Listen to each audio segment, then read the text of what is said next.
दोस्तों आज हम एक्सप्लेन करने जा रहे हैं 2024 की एक कमाल की मूवी जिसका नाम है चंदू चैंपियन। ये मूवी एक बायोपिक है मुरलीकांत पेटकर के जीवन पर। ये फिल्म आपको इमोशनल कर देगी। हर भारतीय को ये मूवी देखने चाहिए। अगर आपको हमारी ये वीडियो अच्छी लगी हो तो लाइक करें, शेयर करें और चैनल को सब्सक्राइब करना न भूलें और बेल आइकन को भी दबाएं लेटेस्ट अपडेट्स के लिए। साथ ही साथ डेडपूल एंड वुल्वरीन फिल्म को एक्सप्लेन किया है, वो भी बहुत ही बेहतरीन है, उसको भी देख लेना, उसका भी लिंक नीचे ही मिलेगा। की शुरुआत होती है 2017 में ठाणे पुलिस स्टेशन से। अपने बेटे के साथ mister Murlikant Petkar police station आते हैं। वे कहते हैं, साहब मुझे चीटिंग की शिकायत दर्ज करवानी है, वो भी प्रेसिडेंट ऑफ इंडिया के खिलाफ। पुलिस इंस्पेक्टर थोड़े हैरान होकर पूछते हैं, अरे प्रेसिडेंट के खिलाफ ही क्यों? मिस्टर मुरलीकांत समझाते हैं, साहब 40 साल पहले मुझे अर्जुना अवार्ड मिलना था लेकिन आज तक नहीं मिला। वो सीन थोड़ी कॉमेडी भी होती है। कहानी फ्लैशबैक में चली जाती है जहां हम बचपन के मुरलीकांत को देखते हैं। वे अपने भाई के साथ कोकन रेलवे स्टेशन पर आए थे ओलंपिक में मेडल जीतकर लौटे हुए एक शख्स को देखने। मुरलीकांत बहुत प्रभावित होते हैं और उनके मन में भी भारत के लिए ओलंपिक्स में गोल्ड लाने का सपना जागता है।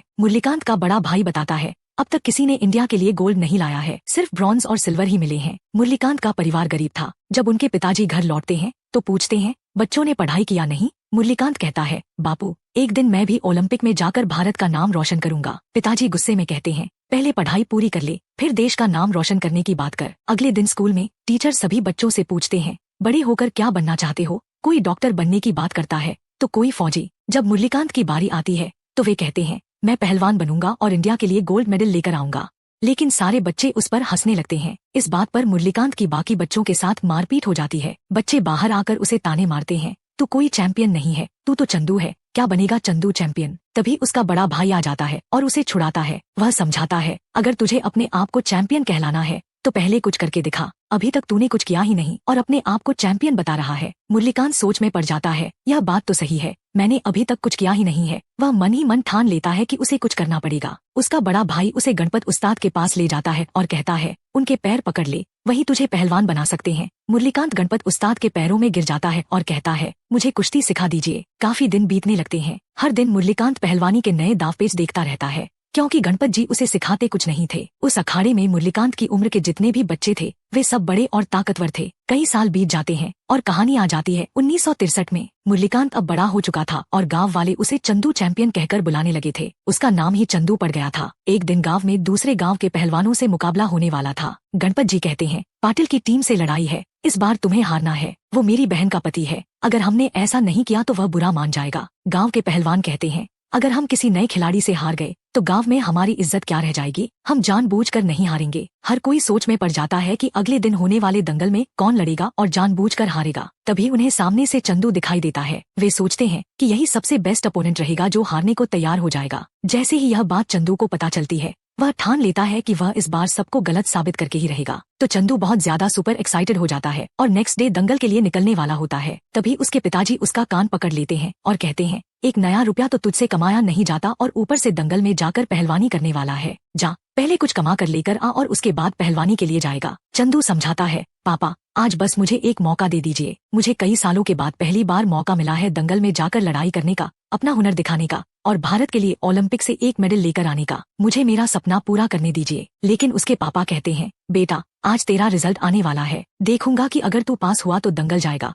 और अगर फेल हुआ तो जाकर अपना ही काम संभाल लेगा। चंदू के पिताजी टेलर होते हैं, यानी कि दर्जी। न चाहते हुए भी चंदू को अपने पिताजी की बात माननी पड़ती है और वे स्कूल पहुंच जाते हैं। लेकिन रिजल्ट वही होता है जो होना था, चंदू फेल हो जाता है। अब कहीं बाप के जूते ना पड़ जाएं, इसी चक्कर में वह वहां से दंगल की ओर भाग जाता है। दूसरी तरफ पाटिल का बेटा दगड़ू एक नए अपोनेंट की तलाश में था। दगड़ू वही होता है जिसने बचपन में चंदू को मारा भी था। अब चंदू दगड़ू से गुस्सा खाया हुआ था और ऊपर से पिताजी के जूते पड़ने वाले थे। घर पे कुछ कमा कर भी लाना था तो माइंड पर बहुत सारा प्रेशर था कुछ कर दिखाने का। इसी चक्कर में वह दगड़ू को धोबी पछाड़ मार देता है। यह देखकर पाटिल और गणपत के बीच में झगड़ा हो जाता है। पाटिल कहते हैं, भैया तू ट्रेन पहलवान कैसे लेकर आ गया? तूने हमारी इज्जत नहीं रखी। गणपत खुद कहते हैं, मैं तो शॉक्ड हूँ क्योंकि मैंने कभी चंदू को इस तरीके से लड़ते हुए नहीं देखा। अब इन दोनों की मारपीट में चंदू बेचारा फंस जाता है। पाटिल के लोग उसे मारने वाले होते हैं। तभी गणपत के बाकी पहलवान आकर उनके लोगों को रोकते हैं और चंदू को दूर भाग जाने को कहते हैं। चंदू भागते भागते पहाड़ से उतरकर नदी में तैरकर एक ट्रेन पकड़ लेता है। ट्रेन में उसकी मुलाकात कर्नल सिंह से होती है। कर्नल सिंह उसका साथ निभाते हैं और गुंडों से बचा लेते हैं। रात को वे बताते हैं,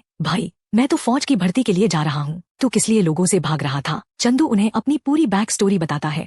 चंदू कर्नल से कहता है कि उसे ओलंपिक में जाकर इंडिया के लिए मेडल लाना है। कर्नल सिंह बताते हैं, हाँ फौज ही तो वो जगह है जहाँ से मिल्खा सिंह और ध्यानचंद जैसे बड़े बड़े प्लेयर्स निकल कर आए हैं। चल तू भी अपनी किस्मत आजमा ले। गांव के लोगों ने तुझे भगाया नहीं बल्कि तुझे अपनी किस्मत की ओर दौड़ाया है। इसे एक पॉजिटिव पॉइंट समझ। अगले दिन चंदू भी फौज में भर्ती हो जाता है। उसकी अच्छी ट्रेनिंग होती है और फिर वह और कर्नल सिंह सिकंदराबाद के लिए शॉर्टलिस्टेड हो जाते हैं। सिकंदराबाद यानी उनका नेक्स्ट ट्रेनिंग पॉइंट। वहां पहुंचकर उनकी कड़ी ट्रेनिंग शुरू हो जाती है। उन्हें डेली मार्च परेड करवाया जाता है। उनके बाल तक कटवा दिए जाते हैं। एक दिन बातचीत के दौरान चंदू बताता है कि उसे इंडिया के लिए मेडल लेकर आना है, वो भी ओलंपिक्स में। कुछ लोग उस पर हंसने लगते हैं तो चंदू कहता है ए हंसता क्यों है, और इसी चक्कर में उनके बीच मारपीट हो जाती है। कमांडर आकर चंदू को फौज से निकालने की धमकी देते हैं। चंदू कहता है मैं वापस अपने गांव जा नहीं सकता क्योंकि मेरा एक सपना है जिसे मैं पूरा करके ही लौटूंगा। इसके अलावा मेरे पास जीने की कोई वजह नहीं है। कमांडर उसकी बात समझते हैं और उसे अगले दिन सुबह 6 बजे टाइगर अली से मिलने को कहते हैं। सुबह 6 बजे जब चंदू टाइगर अली से मिलता है तो वही उसके अगले उस्ताद बन जाते हैं। वे बताते हैं कुश्ती में तो तू जा नहीं सकता लेकिन बॉक्सिंग तेरे लिए बेस्ट रहेगी। यहीं से चंदू की नई शुरुआत होती है। वह दिन रात मेहनत करके अपनी फिजिक को डेवलप करता है और फिर पहुंच जाता है टोक्यो में होने वाले ओलंपिक्स के बॉक्सिंग मैच में। वहां उसकी मुलाकात नयनतारा से होती है जो कि कहानी की हीरोइन है। लेकिन कहानी को अपने दम पर, अपनी एक्टिंग के दम पर खींचने वाले चंदू ने बिल्कुल भी कमी नहीं छोड़ी। अब सीन शिफ्ट होता है नेक्स्ट डे पर। टाइगर अली हर एक अपोनेंट को बहुत ही बारीकी से चेक करके उनकी सारी डिटेल्स कर्नल और चंदू को देते जाते हैं। किसी का लेफ्ट हैंड तगड़ा है, कोई डिफेंस नहीं करता और बस अटैक ही अटैक करता रहता है। किसी की स्पीड बहुत ज्यादा है तो किसी का पंच बहुत भारी है। इन सभी बारीकियों को नोटिस करते करते चंदू फाइनल राउंड में पहुंच चुका था। सेमीफाइनल तक के सभी मैच उसने क्लियर कर लिए थे और अब तक 3 लोगों को हरा चुका था। तभी कुछ न्यूज चैनल वाले और नयनतारा भी आकर कहते हैं क्यों ना आपका एक इंटरव्यू हो जाए। टाइगर अली, उनके ट्रेनर, कहते हैं फाइनल मैच से पहले अपने अपोनेंट की सारी कमजोरियों को जान लो। अगले दिन ही मैच है, थक जाएगा, कमजोरियों नोटिस नहीं कर पाएगा तो मारा जाएगा। ओलंपिक खत्म, तेरी बॉक्सिंग खत्म, तेरा सपना खत्म। चंदू और कर्नल कहते हैं प्लीज आज पहली बार ही तो इंटरव्यू का मौका मिला है, जाने दीजिए। चंदू इंटरव्यू में बैठ जाता है। इंग्लिश ठीक से आती नहीं थी लेकिन फिर भी कुछ ना कुछ बोल रहा था। वहीं दूसरी तरफ टाइगर अली पूरी तरीके से युगांडा के बॉक्सर को नोटिस कर रहे थे। उनकी स्पीड, पंच की डेप्थ और अटैक की पावर सब कुछ चेक कर रहे थे। उन्हें मालूम चल चुका था कि इस कॉम्पिटिटर के सामने चंदू टिक नहीं पाएगा और होता भी ऐसा ही है। अगले दिन चंदू बार बार नयनतारा को इम्प्रेस करने के लिए उसकी तरफ देख रहा था जिससे वह युगांडा के ब्लैक बॉक्सर के मूवमेंट को ठीक से पहचान नहीं पा रहा था। इसी चक्कर में वह हार जाता है और सिर्फ सिल्वर ही जीत पाता है। सिल्वर मेडल भी कोई कम बात नहीं होती लेकिन इस बात से टाइगर अली काफी ज्यादा गुस्सा थे। वे उससे कम से कम 2-3 महीने तक बात नहीं करते हैं। फिर एक दिन टोटल एशिया ओलंपिक्स में मुरलीकांत का नाम बेस्ट फाइटर में आ जाता है। युगांडा से लड़ा था तो अफ्रीका के लिए हुआ, एशिया में इंडिया भी काउंट होता है तो मुरलीकांत को फिर से लड़ने का मौका मिलने वाला था। उसे कोच करने के लिए अपने ट्रेनर की जरूरत थी। वह अली सर के पास जाकर कहता है सर मेरे पास लेटर आया है, प्लीज मैं चाहता हूँ कि आप मुझे मेरी ट्रेनिंग पूरी करवा दीजिए, हेल्प कीजिए ताकि अगले बॉक्सिंग मैचेस में मैं जीत कर गोल्ड लेकर अपने इंडिया के लिए आऊँ। तभी वहाँ पर दुश्मनों का हमला हो जाता है। चंदू जो कि पानी लेने गया था वापस लौटता है तो देखता है कि कर्नल को गोली लग चुकी है और टाइगर अली भी घायल हो चुके हैं। चंदू भी इस हमले में बुरी तरह घायल हो जाता है। उसे 9 गोलियां लगती हैं, पैर, हाथ, रीढ़ की हड्डी, पीठ में और कई अन्य जगहों पर। सीन शिफ्ट होता है 1967 में यानी 1965 की लड़ाई के 2 साल बाद की कहानी। 2 साल तक चंदू बेडरेस्ट पर रहा। न उसके पैर हिल रहे थे और न ही सही से हाथ। रीढ़ की हड्डी में एक गोली फंसी हुई थी जो निकालना बहुत क्रिटिकल था। अगर उसे निकाला जाता तो चंदू की जान भी जा सकती थी। कुछ देश के फौजी जो चंदू के टैलेंट से वाकिफ थे उन्होंने फैसला किया कि उसे इस छोटे अस्पताल से निकालकर शहर के बेस्ट अस्पताल में ट्रांसफर कर देना चाहिए। यहीं पर कहानी में एक और कैरेक्टर राजपाल यादव यानी कि टोपाज की एंट्री होती है। टोपाज यहाँ का चपरासी है लेकिन सीक्रेटली दारू जुए का सामान और गंदी मैगजीन्स अरेंज करता है। वह पैसों से जुआ भी खेलता है। दिन गुजरते जाते हैं और चंदू के ऑपरेशन की फाइनल स्टेज आ जाती है। एक बार उसके माता पिता भी उससे मिलने आते हैं। चंदू बहुत खुश हो जाता है और कहता है अब मैं इस अस्पताल में नहीं रहूंगा, अपने घर जाऊंगा और अपने परिवार के साथ रहूंगा। लेकिन उसके बड़े भाई का कहना था चंदू तुझे बुरा लगेगा मगर हमारे पास कमाने का कोई साधन नहीं है, हमारे पास तेरा ख्याल रखने की सुविधा नहीं है, तेरे पैर खराब हो चुके हैं, तेरी देखभाल करना हमारे बस की बात नहीं है, हमारे लिए तुझे अस्पताल में ही छोड़ना बेहतर होगा। चंदू पर मुसीबतों का पहाड़ टूट पड़ा था। एक तरफ वह नेशनल बॉक्सिंग के लिए नहीं जा पाया, दूसरी तरफ गोलियां लगने से उसकी हालत खराब हो चुकी थी। उसके घर वालों ने भी उसका साथ छोड़ दिया था। फौज से भी वह लगभग रिटायर हो चुका था। चंदू अब अपनी जान देने की सोचने लगा था। सीन शिफ्ट होता है वर्तमान में जहाँ पुलिस स्टेशन में लोग कहते हैं अगर आप गोल्ड लाए होते तो हम आपको अर्जुना अवार्ड दिलवा सकते थे। चंदू बताता है मुझे अर्जुना अवार्ड खुद के लिए नहीं चाहिए, अपने गांव के लिए चाहिए। अगर किसी गांव में एक एथलीट होता है तो सरकार उस गांव को थोड़ा बहुत डेवलप करवा देती है। नई सड़कें, बिजली की लाइन, पानी के पाइपलाइन। हमारे गांव में ऐसा कुछ भी नहीं है। पुलिस भी उनकी कोई मदद नहीं कर पाती और चंदू को खाली हाथ लौटना पड़ता है। बस में जाते वक्त चंदू के मन में निराशा थी, लेकिन उसकी आंखों में एक नई उम्मीद भी थी कि वह किसी तरह अपने गांव का नाम रोशन कर सकेगा। तो चंदू अपने बेटे को एक और कहानी सुनाने लगता है। वह बताता है कि जब वह अस्पताल में थे तो उनकी पूरी उम्मीद टूट चुकी थी। उन्होंने यह तय कर लिया था कि अब वह अपनी जान देकर ही रहेंगे। चंदू ने टोपाज से कहा, भाई मुझे थोड़ी सी शराब और कुछ नींद की गोलियां ला दे और ये पैसे मटके पर लगाने के लिए दे दे। चंदू ने नंबर लगाए थे 1, 2, 3 और वही नंबर टोटल 44,000 जीत जाते हैं। लेकिन जब तक टोपाज चंदू के पास आता है, उसकी हालत देखकर समझ जाता है कि उसने बहुत सारी शराब पी ली है और नींद की गोलियां खा ली हैं, जो कि मरने का स्पष्ट संकेत था। लेकिन चंदू की किस्मत इतनी तेज थी कि उसे उल्टियां हो जाती हैं और वह मरने से बच जाता है। अगले दिन टाइगर अली सर उससे मिलने आते हैं और उसे दारा सिंह के एक मैच में ले जाते हैं। वहां दिखाते हैं कि एक 40 साल का आदमी अभी भी लड़ रहा है और 25 से 30 साल के नौजवानों के साथ भिड़ रहा है और जीतने की कोशिश कर रहा है। टाइगर सर का समझाना था, देख यार, इंसान के अंदर का जज्बा अगर जिंदा है तो वह कुछ भी कर सकता है। जब तक इंसान जिंदा है, उसके अंदर का जज्बा भी जिंदा रहना चाहिए। तेरी टांगे खराब हो गई हैं तो इसका मतलब यह नहीं कि तेरा सपना खराब हो गया। ओलंपिक 2 तरह के होते हैं, एक रेगुलर ओलंपिक्स और एक पैरालंपिक्स। पैरालंपिक्स में वे लोग शामिल होते हैं जो फिजिकली चैलेंज्ड होते हैं। ऐसे लोग भी ओलंपिक्स में जाकर अपने देश के लिए मेडल ला सकते हैं। चंदू कहता है, मेरे पैर तो काम नहीं करते तो आखिर मैं बॉक्सिंग कैसे लड़ूंगा।